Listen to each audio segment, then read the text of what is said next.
आज हम लोग पूरी तरह से होने वाले हैं कमांड सेंटेंस के ऊपर कमांड। तो उसके लिए हम thank you for clicking this video, thank you for coming to Glossy spoken channel. So आज हम लोग पूरी तरह से होने वाले हैं कमांड सेंटेंस के ऊपर कमांड। तो उसके लिए आपको करना पड़ेगा, first of all you have to like, comment, share and subscribe. Okay, let's go. आप बोर्ड में देख सकते हैं कमांड सेंटेंस, इंपरेटिव सेंटेंस, ये दोनों सेम ही है। कमांड सेंटेंस बोले आप या फिर इंपरेटिव सेंटेंस बोले, इसको हम लोग हिंदी में कहते हैं आदेश सूचक वाक्य। क्या कहते हैं? इसे हम लोग कहते हैं आदेश सूचक वाक्य। हिंदी में आदेश सूचक वाक्य कहते हैं। इंग्लिश में कमांड सेंटेंस बोलो या फिर इंपरेटिव सेंटेंस बोलो, बोथ आर सेम। यस, तो इसमें क्या होता है उसके बारे में हम लोग चर्चा करते हैं। इसमें तीन चीज होता है। एक होता है ऑर्डर, रिक्वेस्ट एंड एडवाइस। क्या होता है? क्या चीज होता है? तीन चीज, order, request and advice. Order, request and advice.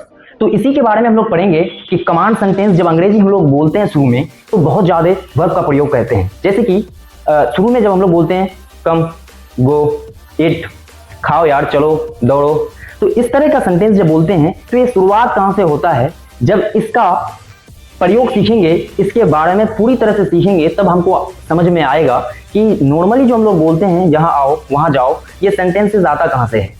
तो इसी को हम लोग कमांड सेंटेंस या फिर इंपरेटिव सेंटेंस कहते हैं। इसमें तीन चीज होता है, order, request and advice. Order किसमें? जिसके लिए हम लोग किसी को आदेश देते हैं, जैसे कि खाओ, दौड़ो, पढ़ो। थोड़ा आपको सेंस भी डेवलप करना है, क्योंकि आप अगर अंग्रेजी सीख रहे हैं तो first of all you have to improve, first of all you have to develop your sense. आपको अपने सेंस को भी, अपने दिमाग को भी थोड़ा एडवांस लेवल में ले आना है, ताकि सोचने समझने की क्षमता थोड़ा बढ़े और सेंटेंस को समझने की कोशिश करें। जैसे कि मैंने अगर कहा कलम नहीं चल रहा है, तो क्या बोलेंगे? The pen is not running, the pen is not walking. नहीं, this type of sentence properly wrong, totally wrong, क्योंकि पेन वहां काम नहीं कर रहा है दौड़ने का या फिर चलने का। आपको कहना पड़ेगा the pen is not working, the pen is not working.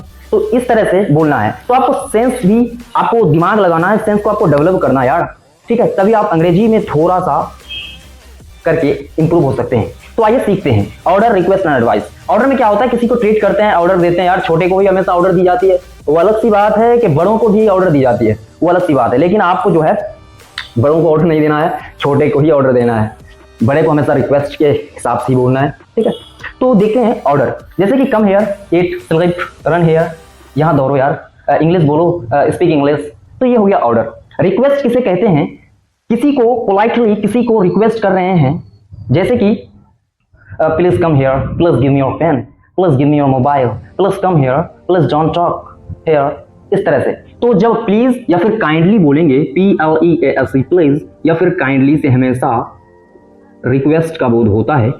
जब भी रिक्वेस्ट का बोध हो, आपको शुरू में प्लीज या फिर काइंडली लगाना है। वैसे ज्यादातर तो प्लीज ही लगाया जाता है, लेकिन काइंडली भी लगाएंगे तो इट्स गुड। ओके, तो एडवाइस क्या होता है? सलाह, किसी को सलाह देते हैं। आपको यार गरीबों का मदद करना चाहिए, हेल्प द पुअर, मदद करना चाहिए आपको। एडवाइस, तुम्हें डॉक्टर को दिखा लेना चाहिए यार। तो क्या हो गया? एडवाइस हो गया। और हमेशा ये चीज जो है, रिक्वेस्ट और एडवाइस जब भी देंगे तो ये स्टार्ट होगा, स्टार्ट फ्रॉम V1 या फिर डोंट, या फिर डोंट। यहां पे डोंट का मतलब निकलेगा मत, यानी नेगेटिव है, आप समझ सकते हैं। मत दौड़ो यानी दौड़ने के लिए नहीं कह रहे हैं, ठीक है? तो ये हो गया डोंट, नेगेटिव के लिए। या फिर V1 से स्टार्ट होगा। तो ये दोनों चीजों से स्टार्ट नहीं होगा, दोनों में से एक चीज से स्टार्ट होगा। जैसे कि कम हेयर, यहाँ आओ, गो देयर, वहां जाओ। अब उसी को नेगेटिव बनाना है तो आपको बोलना है डोंट कम हेयर, यहाँ मत आओ, डोंट गो देयर, वहां मत जाओ, इस तरह से। तो हमेशा रिक्वेस्ट में प्लीज और काइंडली इस्तेमाल करें, बाकी एडवाइस और ऑर्डर यूं का तू रहेगा। अब आप जैसे कि बोले हम एक सेंटेंस, यहाँ आओ, तो क्या बोलेंगे? आपको आओ का इंग्लिश देना है कम, यहाँ का इंग्लिश देना हेयर। क्या हो गया? कम हेयर, यहाँ मत आओ, सॉरी यहाँ आओ, कम हेयर। अब यही बोलेंगे यहाँ, अब इसी दूसरे सेंटेंस को बोलेंगे यहाँ मत आओ। तो आना का इंग्लिश क्या होता है? पता है हमको, कम होता है। यहाँ का इंग्लिश क्या होता है? हेयर होता है, कम हेयर। और दूसरा मत का इंग्लिश क्या लगाना है आपको? डोंट। क्या लगाना है? डोंट लगाना है। तो इस ट्रिक से आप हमेशा फिलहाल के लिए इसी ट्रिक को आप फॉलो करें, और जब एडवांस लेवल में थोड़ा सा समझ में आ जाएगा तो आप जो है धीरे धीरे सब फालतूगिरी का टाइम वेस्ट नहीं करेंगे, डायरेक्ट इंग्लिश बोलेंगे। है ना नहीं। तो इस तरह का है कमांड सेंटेंस। एक बार मैं और बताना चाहूंगा कि इसमें 3 चीज होता है, order, request and advice. Request से पहले हमेशा प्लीज और काइंडली का इस्तेमाल करें। जैसे कि रिक्वेस्ट कर रहे हैं कि अंग्रेजी बोलो, कृपया अंग्रेजी बोलो यार। इन हिंदी कृपया, इन इंग्लिश प्लीज और काइंडली। तो अंग्रेजी बोलो यार, speak English, please speak English यार। इस तरह से ऑर्डर किसी को दे रहे हैं कि कैजुअली किसी को ट्रीट कर रहे हैं, जैसे कि अपने से छोटों को दे रहे हैं, come here, what's your name, बोल दिए, अब बोलना है go there, bring the chair, bring the glass, bring the mobile phone, any this types of sentence you can say. So इस टाइप का बोल सकते हैं आप। एडवाइस में तो आप जानती हैं help the poor, जैसे कि go to hospital, इस टाइप का सेंटेंस आप बोल सकते हैं जिसमें आपका एडवाइस, सलाह का बोध हो। ठीक है, तो इस तरह से आप जब सेंटेंस को पढ़िएगा तो बहुत ज़्यादा एडवांस टाइप में आप सेंटेंस बना सकते हैं। वैसे इंग्लिश की शुरुआत जो है यहीं से होती है, एक्चुअल में देखा जाए तो सेंटेंसेस का, नॉट इंग्लिश का। ओके, सो अब मैं बताने वाला हूँ थोड़ा सा एडवांस लेवल में, जैसे कि किसी भी चीज में आप एम्फेसाइज कर रहे हैं या फिर जोर दे रहे हैं, उसको एम्फेटिक बना रहे हैं तो कैसे बनाएंगे। जैसे कि खाओ, खाओ को हम लोग बनाते हैं इट। अब इसी को हम लोग इसके आगे अगर डू लगा दें तो ये बन जाएगा, डोंट नहीं लगाना आपको, डोंट लगाइएगा तो नेगेटिव बन जाएगा, डोंट इट, मत खाओ। डू इट अगर बोलेंगे इसका हिंदी निकलेगा खाओ तो अवश्य खाओ, डू स्लीप, सो तो अवश्य सो, इस तरह से। तो एम्फेटिक बनाने के लिए आपको डू का इस्तेमाल करना है वर्ब 1 से पहले।